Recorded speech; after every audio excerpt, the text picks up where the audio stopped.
Hey students, welcome back to my channel Fearless Studies, and we are talking about the chapter number 6, and that is all about the life processes. As we have completed the introductory part of this chapter, in which we have learned about main life processes including nutrition, respiration, then transportation system and excretion. Okay, so among that four main life processes, today we are discussing about nutrition.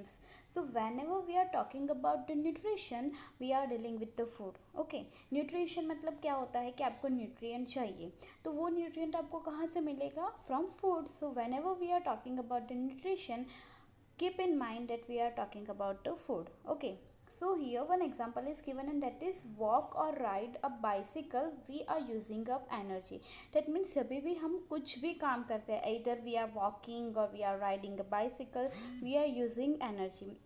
But what when we are not doing anything, like if we are falling asleep? Okay, तो हम सो रहे, at that time we can not do any apparent activity, that means any visible activity. उस time पे हम कुछ नहीं करते हैं अपेरेंटली, तो वहाँ पे भी एनर्जी की ज़रूरत है. क्यों?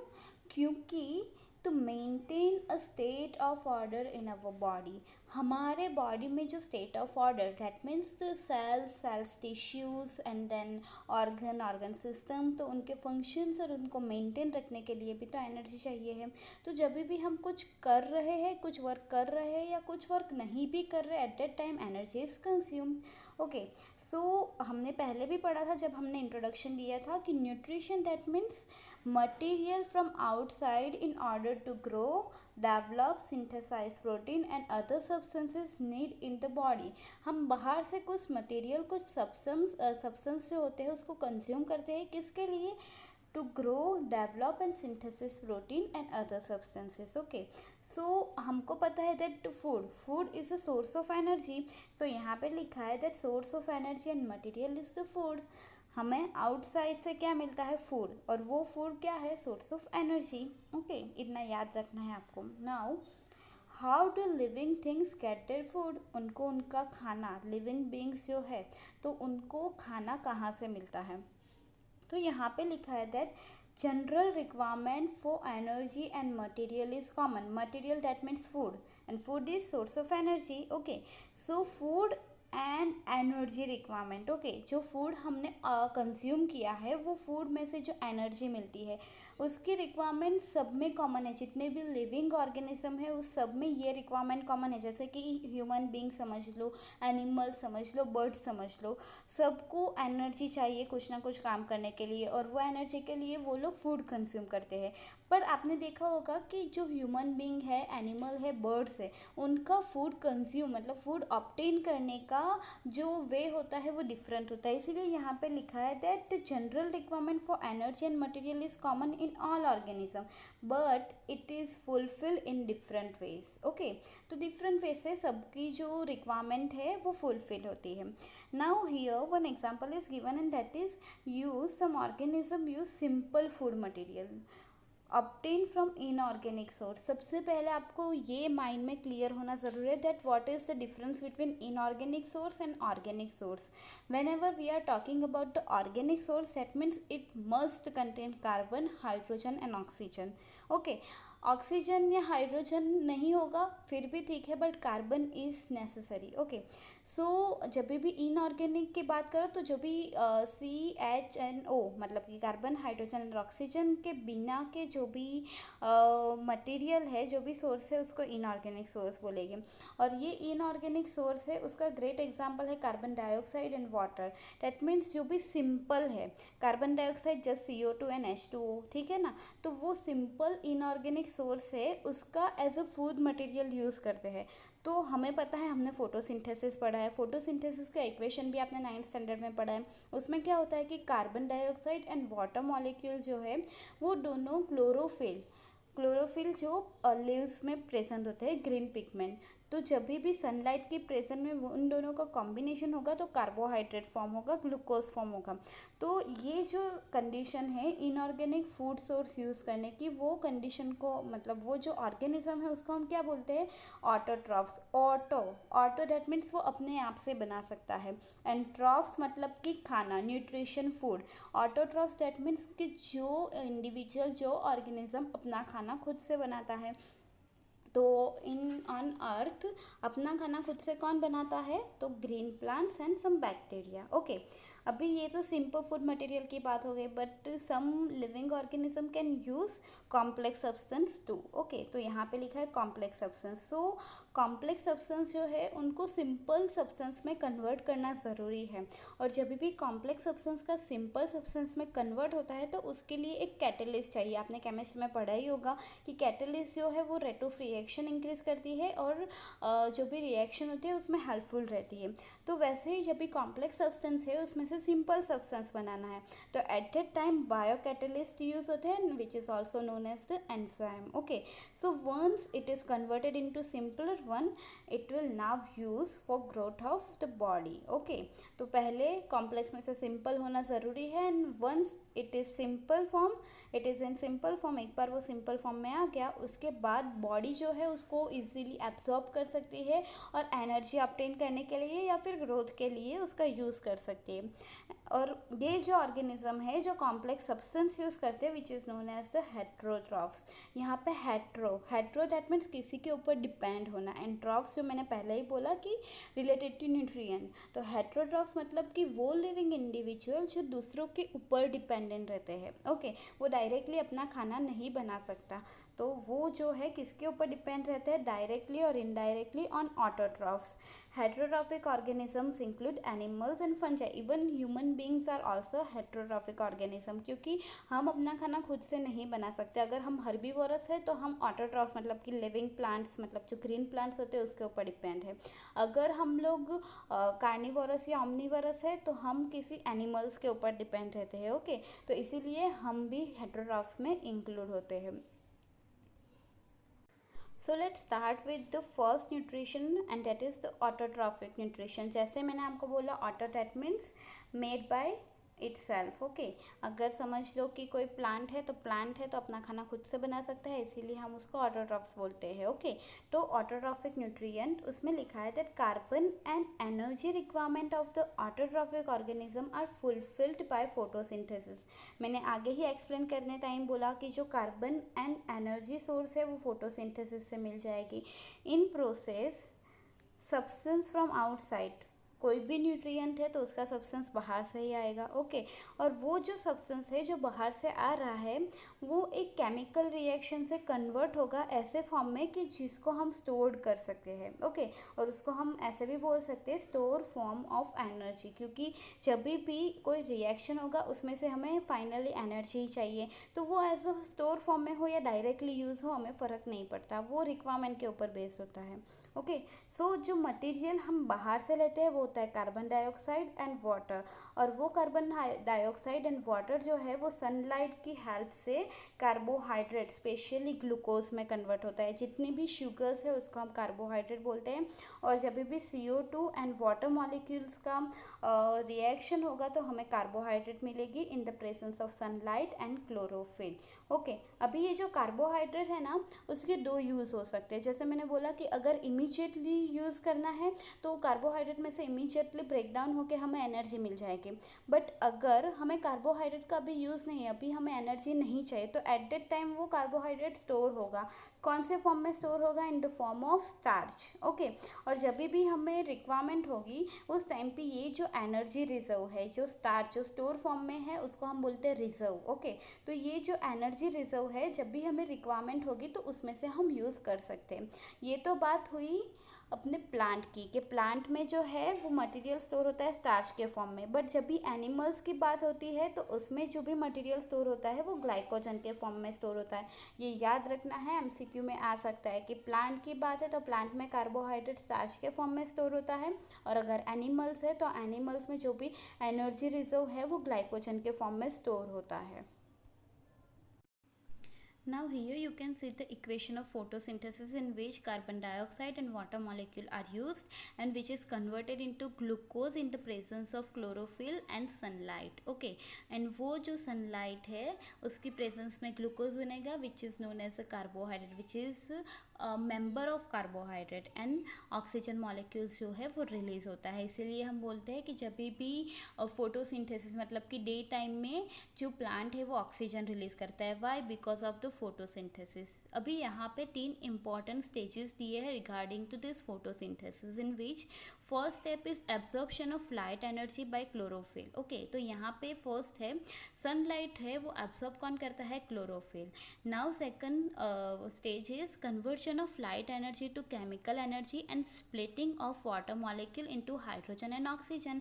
अभी ये जो सनलाइट को कंज्यूम किया क्लोरोफिल ने, अभी वो क्लोरोफिल क्या करेगा कि जो लाइट एनर्जी है उसको केमिकल एनर्जी में कन्वर्ट करेगा और वो जो केमिकल एनर्जी है वो रिएक्ट करेगी H2O के साथ. ओके, वाटर मॉलिक्यूल के साथ, और उसमें जो हाइड्रोजन एटम है वो और ऑक्सीजन एटम है वो उन दोनों को सेपरेट करेगी. अभी थर्ड क्या है? Reduction of carbon dioxide to carbohydrate. Reduction that means addition of hydrogen. तो यहाँ पे हमें हाइड्रोजन भी मिला है, ऑक्सीजन भी मिला है. अभी रिडक्शन है तो ये हाइड्रोजन को हमें ऐड करना है कार्बन डाइऑक्साइड में. और अभी जब कार्बन डाइऑक्साइड का ये हाइड्रोजन की वजह से रिडक्शन होगा तो हमें क्या मिलेगा? कार्बोहाइड्रेट. और यहाँ पे जो ऑक्सीजन और जो सेपरेट हुआ है वो ऑक्सीजन यहाँ पे in the form of O2 it will released out. Okay, तो ये 3 important stages है. that first one is absorption, second one is conversion and third one is reduction. तो वो आपको याद रखने हैं, एग्जाम में आ सकते हैं 2 मार्क्स के क्वेश्चन में. ओके, अभी यहाँ पे एक इम्पॉर्टेंट पॉइंट है कि ये जो कंडीशन है ना that need not takes place one after the other immediately. जो भी ये 3 स्टेजेस है तो ऐसा ज़रूरी नहीं है कि इमीजिएटली एक स्टेप हुआ है तो उसके बाद तुरंत second step and third step start हो जाए. ऐसा ज़रूरी नहीं है. उसमें क्या होता है, ऐसा क्यों ज़रूरी है? जनरली बहुत सारे प्लांट होते हैं बट डेजर्ट प्लांट्स होते हैं. डेजर्ट प्लांट क्या करते हैं कि डे टाइम में ना सनलाइट बहुत ज़्यादा होती है तो उस टाइम पे उनका जो स्टोमेटा का हमने 9th स्टैंडर्ड में स्टडी किया है, ठीक है ना. तो डेजर्ट प्लांट होते हैं ना वो डे टाइम में अपना स्टोमेटा ओपन नहीं रख सकता. तो अगर स्टोमेटा ओपन नहीं रहेगा तो डे टाइम में वो CO2 एब्जॉर्ब नहीं कर पाएगा और अगर CO2 एब्जॉर्ब नहीं कर पाएगा तो फोटोसिंथेसिस नहीं होगा. तो इसीलिए डेजर्ट प्लांट्स क्या करते हैं कि रात को नाइट टाइम में वो अपने जो स्टोमेटा होते हैं उसको ओपन करते हैं एंड कार्बन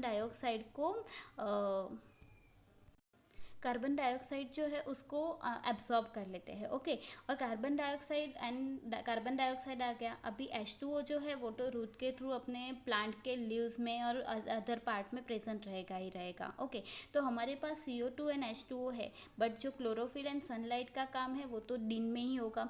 तो रात को हमने ये एब्जॉर्ब कर लिया, उसने इंटरमीडिएट बनाना स्टार्ट कर लिया. ओके, बट जब तक सनलाइट नहीं आएगी आगे की प्रोसेस कंप्लीट नहीं होगी. तो इसके लिए 2 जो स्टेजेस है उसके बीच में टाइम लगेगा. तो यहाँ पे वही बोला है that need not takes place one after the other immediately. Okay, यहाँ पे आपको एक लीफ का स्ट्रक्चर दिया है. ये तो आपको 6th-7th में भी पढ़ने में आया होगा कि ये लीफ है, जो बीच का पोर्शन होता है ये वाला उसको मिड रिब बोलते हैं. मिड रिब में से जो बाहर निकलती है, जो प्रोट्रूड आउट होती है उसको हम बोलते हैं वेन्स, ठीक है ना. फिर ये जो ग्रीन पोर्शन है उसको लैमिना बोलते हैं और जो ये मिड रिब है उसमें से फ्लोएम एंड जाइलम. फ्लोएम जो होता है वो फूड को ट्रांसपोर्ट करने के लिए हेल्पफुल करता है और जाइलम जो होता है वो वाटर ट्रांसपोर्ट के लिए हेल्प करता है. ओके, तो ये कहाँ पे प्रेजेंट होती है? मिड रिब में, और मिड रिब के थ्रू वेन्स में पास होता है. तो ये जो है वो जनरल लीफ स्ट्रक्चर है. और यहाँ पे लीफ स्ट्रक्चर क्यों पढ़ने के लिए इम्पॉर्टेंट है? क्योंकि जो भी फोटोसिंथेसिस होगा उसको CO2 H2O सब चाहिए होगा तो वो कहाँ से आएगा. और अगर फाइनली जो कार्बोहाइड्रेट बन गया है, जो ग्लूकोज बन गया है, उसको प्लांट के अदर पार्ट तक कैसे पहुँचाएगा. तो इसीलिए यहाँ पे लीफ का स्ट्रक्चर इम्पॉर्टेंट है. Now look, this is the cross section of leaf in which that is the cuticle. Cuticle that means the outermost layer of upper side. Okay, और उसके नीचे जो cells का layer बना हुआ है उसको हम बोलते हैं upper epidermis. वैसे ही जो lower side पे होता है वहाँ पे भी cuticle होता है और lower side पे भी lower epidermis होता है. और वो जो lower epidermis है उसमें stomata present होता है. यहाँ पे दिखा है stomata है और वो guard cell से cover है. उसके बाद उसमें दो तरह के cells होते हैं. फर्स्ट है पैलिसेड सेल्स जो वर्टिकल कंडीशन में होते हैं और ये है स्पॉन्जी सेल्स जिसको स्पॉन्जी मिजोफिल्स भी बोल सकते हैं. उसके बीच में एयर स्पेस रहती है. ओके, और ये जो स्ट्रक्चर है वो वेन्स का स्ट्रक्चर है. और मैंने बोला था कि मिड ट्रिप के थ्रू वेन्स में क्या जाता है, जाइलम एंड फ्लोएम. तो यहाँ पे वही लिखा है कि जाइलम और फ्लोएम है जो वेन में प्रेजेंट है. तो ये जो क्रॉस सेक्शन है आपको एग्जाम में डायग्राम के तौर पे पूछा जा सकता है. ये आपको याद रखने की ज़रूरत है. अभी ये स्ट्रक्चर में देखो तो यहाँ पे जो पैलिसेड सेल्स है और यहाँ पे जो मीसोफिल सेल्स है उसके बीच में ये ग्रीन कलर के डॉट्स दिए हैं. तो वो ग्रीन डॉट्स जो है वो एक्चुअली क्लोरोप्लास्ट है. क्लोरोप्लास्ट जो है वो एक सेल ऑर्गेनल है. सेल ऑर्गेनल आपने पढ़ा ही होगा कि न्यूक्लियस है, फिर न्यूक्लियस के साथ साथ राइबोसोम्स, एंडोप्लाज्मिक रेटिकुलम सब आते हैं. तो यहाँ पे ये जो ग्रीन डॉट्स है वो ग्रीन डॉट्स को हम बोलते हैं क्लोरोप्लास्ट. और क्लोरोप्लास्ट में क्या प्रेजेंट होता है, क्लोरोफिल. और क्लोरोफिल हमें किसके लिए इंपॉर्टेंट है, फोटोसिंथेसिस. तो इसीलिए ये क्रॉस सेक्शन इंपॉर्टेंट है याद रखने के लिए. ये जो स्ट्रक्चर है वो भी वही क्रॉस सेक्शन ऑफ लीव है बट वो ज़्यादा अच्छे से दिया हुआ था इसलिए मैंने आपको वो बताया. बट ये भी आप एग्जाम में ड्रॉ कर सकते हो. और यहाँ पे लिखा है कि जो ग्रीन डॉट्स प्रेजेंट होते हैं, ये जो यहाँ पे भी दिखा है ग्रीन डॉट्स, ठीक है ना. तो ये जो ग्रीन डॉट्स प्रेजेंट होते हैं उसको हम बोलते हैं chloroplast. And what chloroplast contain chlorophyll and chlorophyll is help in photosynthesis. तो ये जो है वो जनरली क्लोरोफिल क्यों इम्पॉर्टेंट है उसके लिए दिया है. नाउ ये जो फिगर है ना वो एक्चुअली प्लांट में जो हमने बोला कि प्लांट में फोटोसिंथेसिस होगा, ठीक है ना. तो उसके जो लीव्स है वो क्या करेगा, फोटोसिंथेसिस करेगा और जो भी मटेरियल है CO2 एंड H2 उसका कन्वर्शन करेगा कार्बोहाइड्रेट में. और अगर वो कार्बोहाइड्रेट है उसको हमें स्टोर करना है तो वो कौन से फॉर्म में स्टोर करेंगे, स्टार्च के फॉर्म में. तो अगर स्टार्च प्रेजेंट है या नहीं उसको चेक करने के लिए हम ये एक्टिविटी करते हैं. तो ये एक्टिविटी में क्या होता है कि ग्रीन लीफ लेना होता है. सबसे पहले जो पॉट होता है ना उसको बहुत दिनों के लिए, समझ लो मैक्सिमम 3 to 4 डेज़ के लिए उसको एक डार्क रूम में रखना होता है. जिससे क्या होगा कि उसका जितना भी स्टोर स्टार्च है ना वो यूज्ड हो जाए. उसके बाद क्या करना है कि उसको सनलाइट में रखना है after 3 to 4 days in dark room. And then after sunlight में उसको रखना है. सनलाइट में 6 to 7 आवर्स के लिए रखने के बाद उसमें से एक जो ग्रीन लीफ होता है उसको तोड़ना होता है, ठीक है. अभी उसको तोड़ने से क्या होगा, उसको तोड़ के उसके बाद उसको बॉइलिंग वाटर बाथ में रखना होता है. बॉइलिंग वाटर बाथ में रखेंगे तो जितने भी सेल्स हमने पढ़े जैसे कि स्पॉन्जी सेल्स है या फिर पैलिसेड सेल्स है तो उसका जो मेम्ब्रेन होता है वो ब्रेक डाउन होता है. ओके, तो इसीलिए हम यहाँ पे बॉइलिंग करेंगे. तो जितना भी ब्रेक डाउन होना है सेल मेम्ब्रेन को, सेल वॉल को, वो ब्रेक डाउन हो जाएगा. एक बार वो ब्रेक डाउन हो गया फिर ये जो लीव्स है उसको सबसे पहले ये टेस्ट ट्यूब में डालना है और वो टेस्ट ट्यूब के अंदर इथेनॉल डालना है. और वो जो इथेनॉल वाली टेस्ट ट्यूब है उसको वाटर बाथ में रख देना है. ओके, ये जो बाहर का पोर्शन है जिसमें पानी भरा हुआ है उसको हम वाटर बाथ बोलते हैं.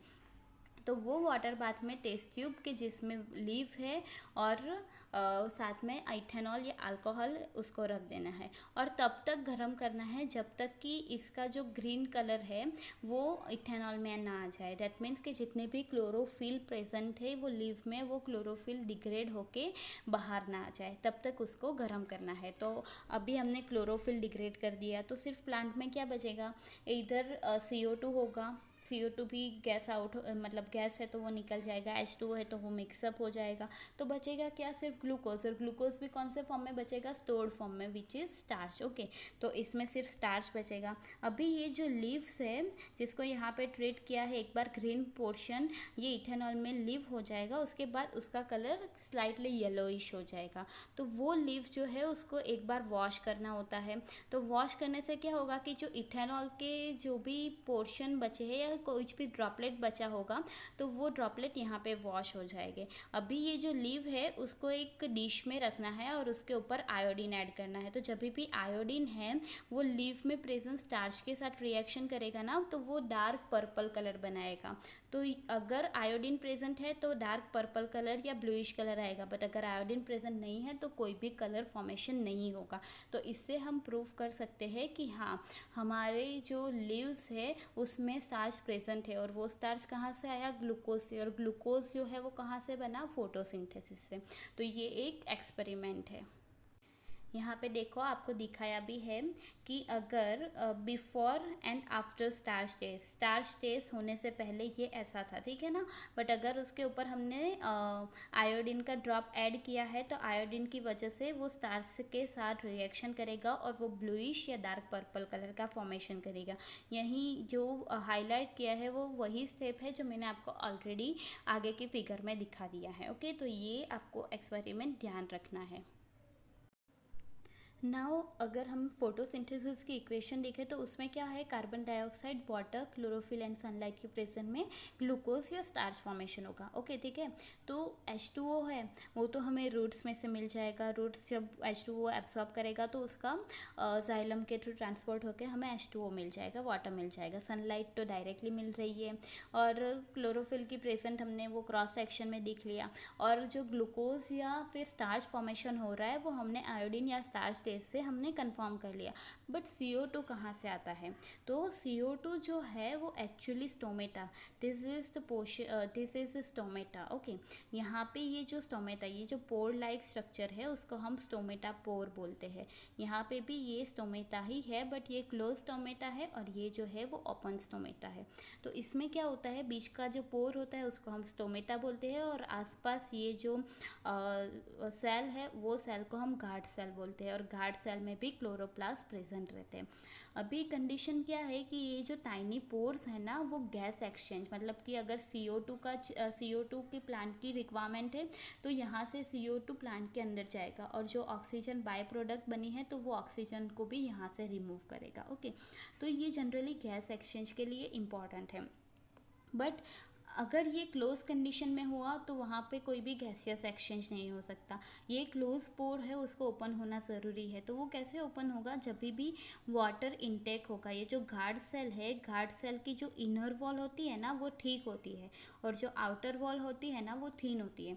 तो जनरल नॉलेज की बात है कि अगर आप थीन वॉल को प्रेस करोगे तो वो जल्दी प्रेस होगी या फिर थिक वॉल को प्रेस करोगे तभी जल्दी प्रेस होगी? Definitely thin wall. तो जब भी यहाँ पे वाटर इनटेक होगा, वाटर गार्ड सेल में एंटर होगा तो क्या करेगा? वाटर की वजह से ये जो पीछे की वॉल है जो थिन है वो उसको बाहर के साइड पे खींचेगी, क्योंकि ये वॉल तो बाहर खींच नहीं सकती क्योंकि वो थिक है। तो ये बाहर की साइड पे खींचाव लाएगी, ठीक है ना।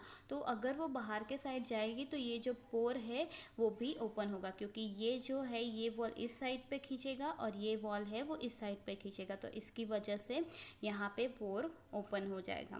बट अगर उसमें से जो वाटर कंटेंट है वो रिमूव हो गया तो फिर से वो normal condition, that means close condition में आ जाएगा। तो यहाँ पे वही लिखा है that how the plant obtain carbon dioxide, so with the help of stomata. What is stomata? That is a tiny pore present on the surface of the leaf which is used for gaseous exchange. Okay, now one important thing is that gaseous exchange जो है वो stem, root and leaves के surface पे से भी हो सकता है। ऐसा ज़रूरी नहीं है कि सिर्फ और सिर्फ स्टोमेटा ही है।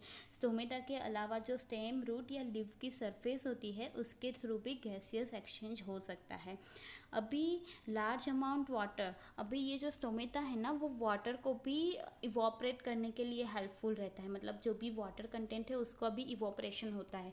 तो जिस टाइम पे भी कार्बन डाइऑक्साइड की रिक्वायरमेंट नहीं होगी इस टाइम पे ये जो स्टोमेटा है वो क्लोज कंडीशन में रहेगा। तो यहाँ पे वही लिखा है that large amount of water can also be lost to this stomata.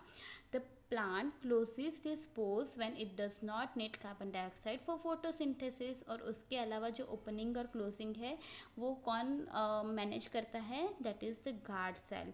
And guard cell swell कब स्वेल होगा? जब वाटर फ्लो होगा into them, okay, water flow into them. तो at that time stomata pores open हो जाएगा। And pores close कब होगा? जब गार्ड सेल श्रिंक्स हो जाएगा। दैट मीन्स जब ये जो गार्ड सेल है उसमें से वाटर आउटसाइड चला जाएगा, outside the guard cell. At that time जो गार्ड सेल है वो श्रिंक होगा, और वो श्रिंक होने की वजह से पोर्स जो है वो क्लोज हो जाएगा।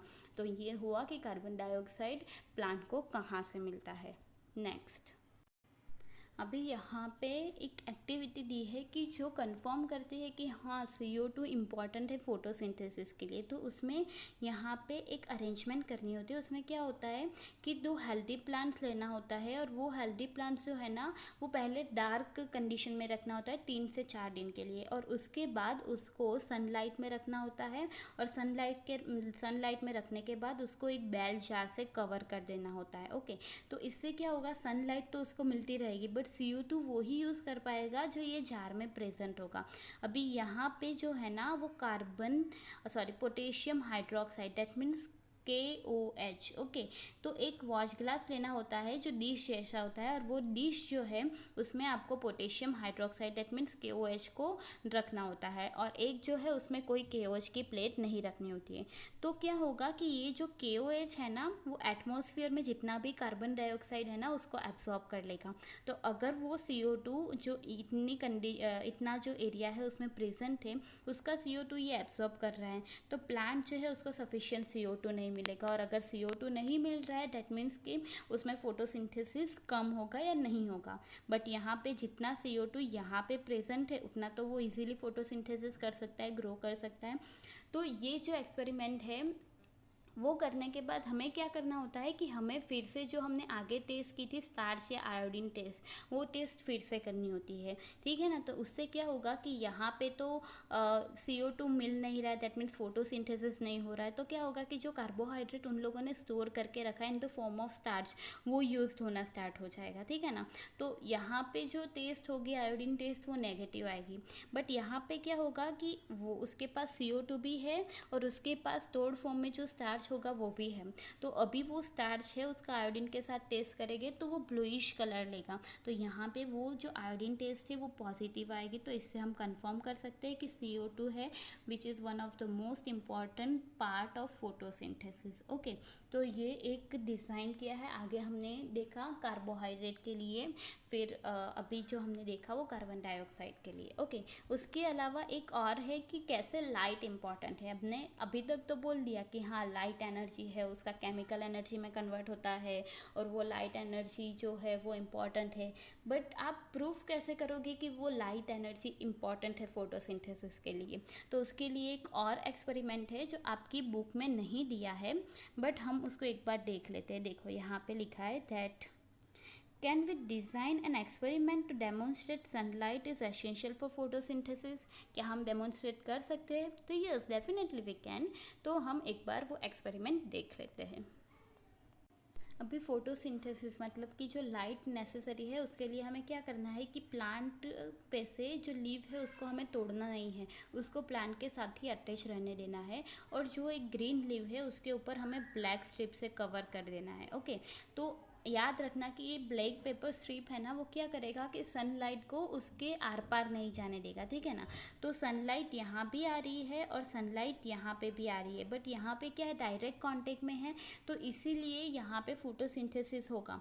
बट यहाँ पे क्या होगा, जहाँ पे ब्लैक पेपर स्ट्रिप है वहाँ पे सनलाइट जो है वो इसके साथ डायरेक्ट कांटेक्ट में नहीं आ रही है लीफ के साथ। और अगर लीफ के साथ डायरेक्ट कांटेक्ट में नहीं आ रही है तो ये जो पोर्शन है वहाँ पे क्या होगा कि जितना भी स्टार्च स्टोर हुआ है वो स्टार्च का यूज करना स्टार्ट करेगा।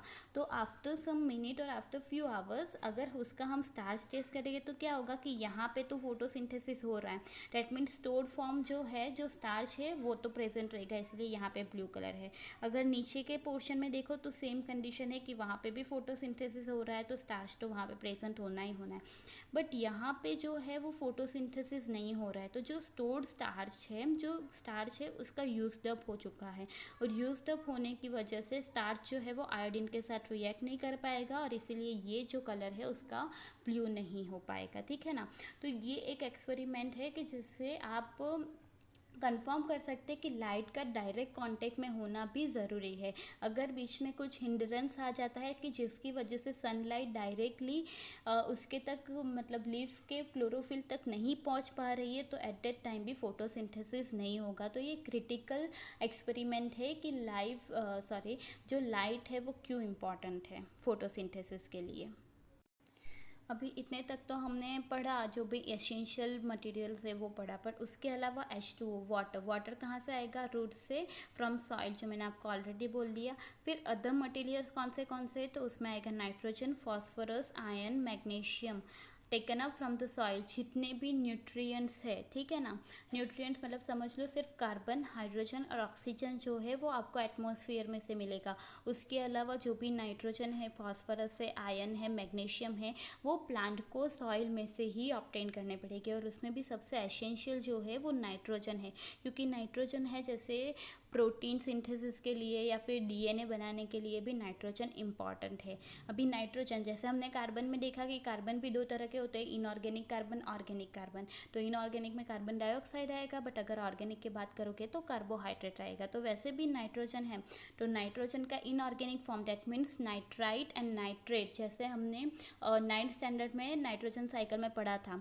नाइट्राइट एंड नाइट्रेट, वो नाइट्रोजन के इनऑर्गेनिक फॉर्म है। बट अगर उसके ऑर्गेनिक फॉर्म की बात करो तो हमने यूरिया भी पढ़ा था, मैंने आपको इक्वेशन भी बताया था कि उसका इक्वेशन क्या होता है। तो वो जो यूरिया होता है जिसका इक्वेशन है NH2CO NH2, तो वो ऑर्गेनिक कंपाउंड है। तो नाइट्रोजन जो है वो ऑर्गेनिक कंपाउंड के तौर पे भी यूज़ होता है और इनऑर्गेनिक कंपाउंड के तौर पे भी यूज़ किया जा सकता है। तो यहाँ पे देखो लिखा हुआ है, in the form of inorganic nitrates और nitrites and organic compound which has been prepared by bacteria from atmospheric nitrogen. तो यहाँ तक अपना नॉर्मल जो ऑटोट्रॉफिक न्यूट्रिशन है वो कंप्लीट होता है। उसके बाद जो नेक्स्ट है वो है heterotrophic nutrition. Hetero that means depends on another individual, okay, और trophic that means nutrition, nutrient related things. तो जो हेट्रोट्रॉफिक न्यूट्रिशन होता है उसके लिए अभी हम डिस्कशन करेंगे।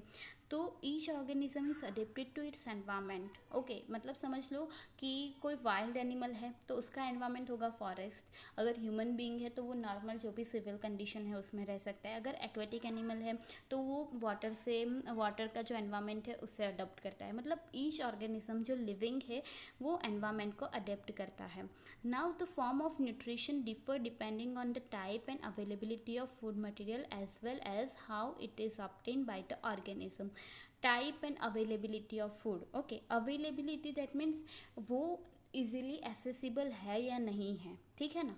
तो वो जो होता है वो अवेलेबिलिटी के ऊपर भी डिपेंड होता है कि अगर समझ लो कि कोई फॉरेस्ट में एनिमल है, ठीक है, अगर लायन है, लायन को डियर ही चाहिए खाने के लिए, बट उस टाइम पे वो डियर का हंटिंग नहीं कर पाया, मतलब उसका अवेलेबल ही नहीं है, डियर को एज अ फूड वहाँ पे अवेलेबल है ही नहीं, तो उसको डियर के अलावा किसी और का तो हंटिंग करना ही पड़ेगा for food, for source of energy. तो वो अवेलेबिलिटी होती है। एंड टाइप, आप कैसे एनवायरनमेंट में रहते हो उसके अकॉर्डिंग जो फूड मटेरियल है उसका भी डिफरेंस होगा। And how it is obtain by the organism. यहाँ पे एग्जांपल दिया है that food source is stationary such as grass और मोबाइल सच एज डियर। अगर स्टेशनरी है तो क्या है, उसके लिए हमें उतनी ज़्यादा हार्डवर्क नहीं करना पड़ेगा क्योंकि वो वहाँ पे ही हम इजीली उसको यूज़ कर सकते हैं। बट अगर मोबाइल है दैट मीन्स डियर, तो उसको कैच करने के लिए, उसको खाने के लिए मेहनत करनी पड़ेगी, हार्ड वर्क करना पड़ेगा, ठीक है ना। तो इसीलिए यहाँ पे लिखा है difference in how the food is access and what is the nutritive apparatus use by a cow and a lion. काव जो है वो ग्रास खाएगी तो उसको इतनी मेहनत नहीं है, बट लायन है उसको डीओ चाहिए तो उसको ज़्यादा मेहनत करनी पड़ेगी। इसीलिए उसका जो कैसे फूड उसको एसेस्ड होता है और उसकी क्या न्यूट्रिटिव वैल्यू है कि कितना न्यूट्रिशन उसको मिलता है, ठीक है ना, तो उसके बारे में यहाँ पे बात की गई है। अभी यहाँ पे लिखा है दैट रेंज ऑफ स्ट्रेटजीज, बहुत सारी स्ट्रेटजीज है कि जिसकी हेल्प से कोई भी हेटेरोट्रॉफिक इंडिविजुअल्स जो है वो अपना फूड ऑब्टेन कर सकता है। तो यहाँ पे उसमें ऐसा लिखा है that break down the food material outside the body. First जो है उसमें क्या है, break down the food material outside the body and then absorb it. Example fungi like bread moulds yeast and mushroom, ये तीनों के तीनों फंजाई है। मोल्ड भी फंजाई है, यीस्ट भी फंजाई, मशरूम भी फंजाई। तो वो क्या करेगी, ये जो फंजाई है ना, वो अपनी बॉडी से कुछ ऐसे मटेरियल सिक्रेट करेगी, जैसे समझ लो कैटलिस्ट और एंजाइम।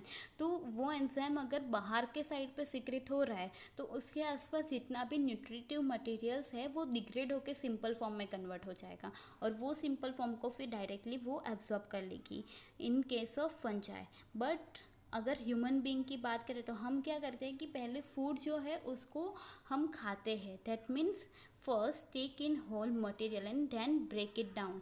जैसे ही हम खाते हैं तो हम उसको पहले फिजिकली अपने टीथ से च्यू करके उसको ब्रेक डाउन करते हैं। उसके बाद अपने जो स्टमक या इंटेस्टाइन में HCl प्रेजेंट, मतलब हाइड्रोक्लोरिक एसिड प्रेजेंट होता है, फिर बहुत सारे एंजाइम्स प्रेजेंट होते हैं, वो उसको ब्रेक डाउन करते हैं। ओके, तो यहाँ पे वही लिखा है, first taken in and then broken down, depend on the body design and functioning. Body design that means अपने पास पूरा डाइजेस्टिव सिस्टम है, अपना डाइजेस्टिव सिस्टम, और लायंस है और अदर वाइल्ड एनिमल है, उनका डाइजेस्टिव सिस्टम में भी डिफरेंस होगा। ओके, तो वो सारी चीज़ें भी यहाँ पे इम्पॉर्टेंट है। एंड थर्ड क्या है, पैरासाइटिक न्यूट्रिटिव स्ट्रेटर्जी।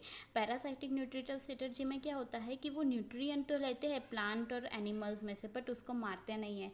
जैसे समझ लो कि कहीं सारे स्टूडेंट्स हैं, मतलब जब भी हम छोटे होते हैं तो अपने हेड्स में होते हैं वो लीक जैसे होते हैं, लीच, ठीक है ना। तो वो हमारे हेड्स में प्रेजेंट रहती है, वो अपने जो सिर है या फिर जो भी ब्लड मटेरियल है उसमें से उसको एनर्जी मिलती है, वो उसका एज अ फूड यूज़ करता है, बट बदले में वो हमें मार नहीं देता। तो वो जो कंडीशन है वो पैरासाइटिक कंडीशन बोलते हैं, जिसके एग्जाम्पल में आएगा cuscuta which is also known as अमरबेल, orchids, ticks, lice, leeches and tapeworm. तो ये सारे जो है वो पैरासाइट्स के एग्जाम्पल है। पैरासाइटिक एक्टिविटी जो भी शो करता है उसको पैरासाइट भी बोलते हैं। तो यहाँ पे हम हेट्रोट्रॉफिक न्यूट्रिशन भी फिनिश करते हैं, जिसमें 3 स्ट्रेटर्जी है। जिसमें फर्स्ट है कि पहले उसको फूड मटेरियल को ब्रेक डाउन करना, उसके बाद टेकन अप करना, ठीक है। उसके बाद जो सेकंड है कि पहले फूड को टेक इन करना एंड देन उसके बाद उसका ब्रेक डाउन करना, और थर्ड जो है वो पैरासाइटिक है। तो ये 3 स्ट्रेटर्जी है वो आपको याद रखनी है, और मे बी एग्जाम में हेट्रोट्रॉफिक और ऑटोट्रॉफिक न्यूट्रिशन का डिफरेंस भी पूछा जा सकता है। ओके, उसके बाद यहाँ पे कुछ शॉर्ट क्वेश्चंस है जो आपको अपने आप से सॉल्व करने हैं, और बहुत इजी है, आपको इजीली मिल जाएगा। जैसे कि समझ लो what are molecular moment needed for life, जो हमने प्रीवियस वीडियो में बनाया था कि क्यों ज़रूरी है मॉलिक्यूलर मोमेंट, क्योंकि हम अपने जो स्ट्रक्चर है, ऑर्डर्स है, उसको मेंटेन कर सके। फिर लाइफ प्रोसेस की डेफिनेशन है। न्यूट्रिशन क्या है, तो आउटसाइड जो फूड मटेरियल है उसको हम कंज्यूम करते हैं, एनर्जी ऑब्टेन करते हैं, which is known as a nutrition. And क्यों ज़रूरी है, क्योंकि हमें एनर्जी चाहिए कुछ भी मेंटेन करने के लिए। Then oxidation reduction reaction are required for what, for generation of energy. What is respiration, differentiate, सारे इजी है, समझ लो। 16 में से सिर्फ 3 या 4 क्वेश्चन ही ऐसे हैं जो बड़े हैं, और वो भी इजी है, आपको आ जाएगा। और if you have any query about this question और about the topic, you can ask me, drop your comment, and thank you so much.